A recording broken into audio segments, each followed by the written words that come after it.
अजिंक्य Maharashtra news. आपण आज विधानसभेमध्ये आलेलो आहेत आणि विधानसभेमध्ये परिवहन मंत्री प्रताप सरनाईक यांच्याशी आपण प्रश्न विचारून त्यांच्याशी आपण बातचीत करणार आहोत. मूळ प्रश्न आहेत एसआरपीचे नंबर प्लेट ह्याबद्दल चौकशी करायची. त्याबद्दल त्यांनी काय म्हणाले ते आपण तुम्हीच ऐकून घ्या. नाही हे सर आम्ही काय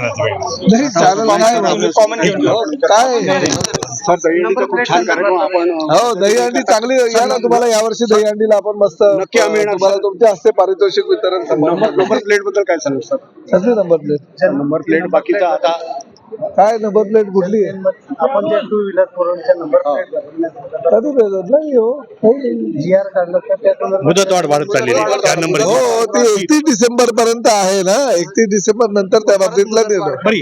ह्या बाबतीत आता 31 डिसेंबर आहे त्यानंतर मग निर्णय सर होईल. ह्या बाबतीत खाजगी लोकांचे जायचे पण सरकारी वाहनांचे आणखी नंबर प्लेट बदललेला आहे. सगळ्याच 31 डिसेंबर त्यांनी तरी पर्यंत तुमच्या म्हणजे वाढीव 31 डिसेंबर पर्यंत सगळ्या नंबर प्लेट बदलण्याची मुदत दिलेली आहे. सर दुसरं एक ज्येष्ठ नागरिकांकडून एक मागणी होत आहे. सर्व म्हणजे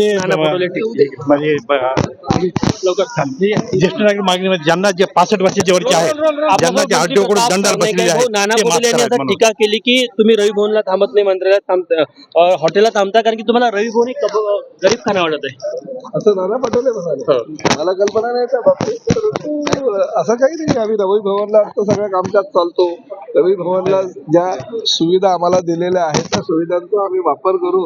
सर्वसामान्य जनतेला किंवा बाहेर गावावर जी काही आमची कार्यकर्ते मंडळी येत आहेत, निवेदन देत आहेत, निवेदन आम्ही घेतोय. आमच्या परिवहन खात्याच्या किंवा एसटी महामंडळाच्या काही बैठका होतात, त्या बैठका त्या ठिकाणी होतो. मला कल्पना नाही नाना भाऊ काय म्हणाले, परंतु असं काही नसतं. ज्याला ज्या ठिकाणी राहायचं त्या ठिकाणी तो राहू शकतो. त्यांचं असं म्हणायचं की रवी भवन मध्ये जनता येतात, जनता भेटतात, त्यामुळे जनतेला भेटायचं आणि त्यामुळे हॉटेल बरं असते जे जनता येऊ शकत. बघा एक गोष्ट सांगू का, शिवसेनेचे मंत्री, शिवसेनेचे आमदार, शिवसेनेचे नेते हे 24 तास 365 दिवस जनतेमध्ये असतात.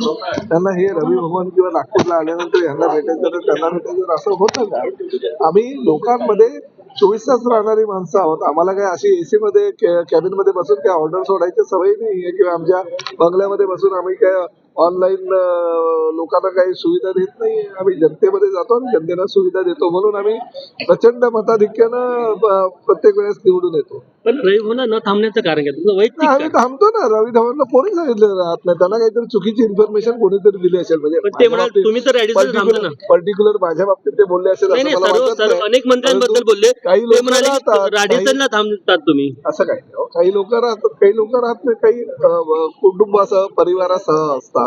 आता दुसरे रवी भवनचे जे काही बंगले आहेत ते फार छोटे आहेत, सिंगल बेडरूम आहे. तर सिंगल बेडरूम जर असेल, परिवार मोठा असेल आणि परिवार सुद्धा आला असेल तर काही लोक हॉटेलला थांबतात. पण गैर काय त्यात? तुम्ही म्हणजे परिवार आला म्हणून राजस्थानला थांबले तुम्ही?